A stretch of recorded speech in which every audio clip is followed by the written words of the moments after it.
पिंपरी चिंचवड महापालिका निवडणुकीच्या पार्श्वभूमीवर प्रभाग क्रमांक 11 मध्ये राजकीय हालचालींना वेग आलाय। प्रस्थापितांना थेट भेटणारे शिवसेना उद्धव बाळासाहेब ठाकरे पक्षाचे निष्ठावंत शिवसैनिक युवराज कोकाटे यांनी नागरिकांना भावनिक आवाहन केलंय। सेवा, निष्ठा आणि विकासाच्या मुद्द्यावर त्यांनी मतदारांना एकजूट होऊन मतदान करण्याचं आवाहन केलं। मंडळींनो, आज आपण पिंपरी चिंचवड शहरात आहोत। मराठवाड्यातील गणेगाव या ठिकाणाहून 40 वर्षापूर्वी एका नवयुवकाचा प्रवास झाला सुरू, तो पिंपरी चिंचवड शहराकडे। 100 उमऱ्याचं ते गणेगाव आणि त्या गावातून सुरुवात झाली आपल्या स्वप्नांच्या पाठलागाला। ते व्यक्तिमत्व आलं पिंपरी चिंचवड शहरामध्ये आणि वसलं आनंदनगर मध्ये। खऱ्या अर्थानं जोडलं गेलं बाळासाहेबांशी, म्हणजे बाळासाहेबांवर निष्ठा हे नाव, बाळासाहेबांची निष्ठा हे नाव म्हणजे युवराज कोकाटे। आणि या व्यक्तिमत्वानं गेली 40 वर्ष शिवसेनेची सेवा केली। शिवसेनेची सेवा केल्याचंच खरं रूप म्हणजे आज त्यांना शिवसेनेची उमेदवारी मिळाली। मशाल चिन्हावर तर त्यांच्या सौभाग्यवती लढतायत आणि खऱ्या अर्थानं त्यांच्या कष्टाचं चीज झालंय। पैसा आणि पद यापेक्षा निष्ठा महत्वाची असते आणि त्या निष्ठेचं एकमेव उदात्त नाव म्हणजे युवराज कोकाटे। आणि त्यांच्याकडून आपण जाणून घेऊया, खऱ्या अर्थानं गेली 40 वर्षांची ही राजकीय सेवा आहे। खरं तर बाळासाहेबांचं गणित होतं की 20% राजकारण आणि 80% समाजकारण। खऱ्या अर्थानं आज सगळे सोडून गेलेत, सगळ्यांनी नवी घरं बसवली आहेत, नवे पक्ष निवडलेत। पण दादा, तुम्ही नाव जसं तुमचं युवराज आहे, तुम्ही युवराजाच प्रमाणे या ठिकाणी प्रत्येक शिवसैनिकाच्या हृदयावर अधिराज्य गाजवलंय। काय सांगाल, तुमच्या पत्नीला उमेदवारी मिळाली आणि खऱ्या अर्थानं बहुसंख्येनं आनंदनगर आणि सगळ्या प्रभाग क्रमांक 11 मधील महिला भगिनी आज युवराज दादा आणि मोहरताई यांच्या सोबत आहे। त्यांचं धन्यवाद कसं व्यक्त करा? जय महाराष्ट्र। युवराज सूर्यभान कोकाटे, शिवसेना पिंपरी चिंचवड शहर संघटक आहे। आता बऱ्याच लोकांनी सांगितलं की मी अनेक वर्षापासून शिवसेनेचा एक पदाधिकारी आहे। निष्ठावान म्हणजे गेल्या अनेक वर्षापासून एकनिष्ठ आहे।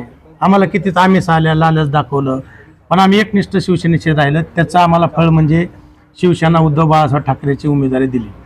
त्या उमेदवारीचं आम्ही ह्या ठिकाणी म्हणजे चीज करून आम्ही महापालिकेमध्ये सभागृहात कसल्या परिस्थितीत जाण्याचं कारण म्हणजे कसं असं सांगू शकत नाही की ह्या ठिकाणी माझा 35 वर्षाचा कार्यकाल आहे आणि जनतेशी संवाद आहे माझा।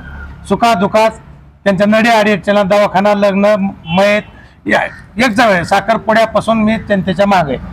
आणि आज मी उभं राहायचं म्हणून असं काही नाही। 24 तास माझं संपर्क कार्यालय आहे त्या भागामध्ये, अजेंद्रनगर ह्या भागामध्ये। आणि ह्या भागामध्ये 66,000चा प्रभाग आहे।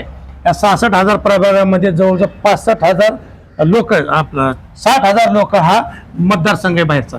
आणि त्यात नाते गोते आमचे जे मानणारा वर्ग आहे त्या जीवावर मी नगरसेवक प्रेम करणार आहे। त्या एका मतावर मी ह्या ठिकाणी नगरसेवक होणार। कारण की का ह्या भागामध्ये एकनिष्ठ महिला म्हणून मोहर युवराज कोकाटेला उमेदवारी मिळाली। ह्या भागामध्ये उमेदवार नाही, म्हणजे ह्या आपण ज्या ठिकाणी उभा राहिलो ह्या ठिकाणी 17,000 वोटिंग आहे आणि मी ज्या ठिकाणी राहतो त्या ठिकाणी 16,500 वोटिंग आहे। म्हणजे मी घर आणि ऑफिस आणि मतदारसंघ जवळजवळ 30,000 मतदारसंघाचा म्हणजे लोकांचा मतदारसंघ आहे। ह्या ठिकाणी मला एक मतदान करण्याला कुणी अडवू शकत नाही। आणि त्यांनी ठरवलंय की यावेळेस युवराज कोकाटेंच्या पत्नीला निवडून द्यायचं, मशाल चिन्ह द्यायचं। लोकांचं ठरलेलं आहे की आपल्या भागातला एक उमेदवार या ठिकाणी पालिकेत पाठवायचं। म्हणजे पहिलं मशालीचं पिंपरी चिंचवड शहरातील खातं हे मोहरताई उघडणार आहे। 100% मोहरताई कोकाटे सभागृहात दिसतील ह्याची खात्री देतो। खरं तर युवराज दादा, तुमचा स्पष्ट वक्तेपणा आणि हजरजबाबीपणा तोच लोकांना भावतो आणि मग लोक जोडली जातात। बरोबर आहे।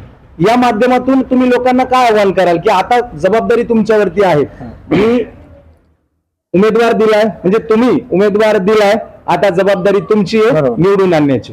आता एवढ्या मतदारसंघाला सांगणाऱ्या लोकांना की सध्या तुम्ही तर मतदान मला करणारच आहेत, पण तुमचे नाते गोते, भाऊ बंध, मित्र यांना सुद्धा मतदानसंघामध्ये जाऊन आपण मतदान करण्यासाठी प्रवृत्त करायचे आणि त्यांना सांगायचं की आपल्याला ही मतदान मारणं गरजेचं आहे। कारण की आपण एक मताने सुद्धा कुठे कमी नाही पडलं पाहिजे। कारण की एक मतदान म्हणजे तुम्हाला माहिती आहे सभागृह गाजू शकतो। त्यामुळे सगळ्या मतदारसंघाला मी सांगू शकतो की आपल्या नाते गोते जे काही गावाकडचे असतील, गेलेले आले असतील, त्यांना सगळ्यांना बोलून 15 तारखेला सकाळी 7 वाजता आपल्या मशालीच्या पुढचं चिन्ह दाबून बहुमताने निजा करायचं, एवढ्याच्या ठिकाणी सांगतो।